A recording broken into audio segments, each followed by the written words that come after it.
Kami ay apoy na hindi mapatay. Dalhin ko na lang kayo doon sa impyerno. At huwag kayong matakot. Hintayin ko kayo doon. Pag doon na tayo lahat. Kayo, ito. Sobra kalahati nito. Jesus, ang ginagawa ninyo ngayon. Alam ko. Pati yung mga lalaki dyan, kala mo yung asawa mo, puta eh.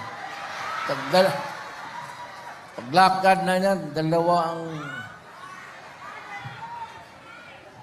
So pagdating natin sa...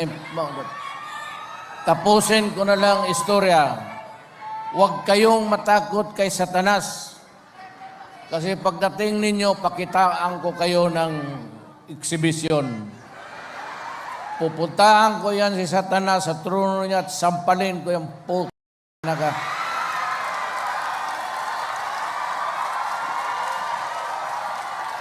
Umalis ka na dyan, kaya kung hindi putulin ko yung budot mo, gawain kong bulalo yung puto.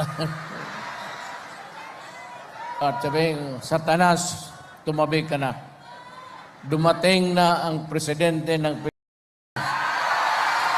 napapalit sa iyo.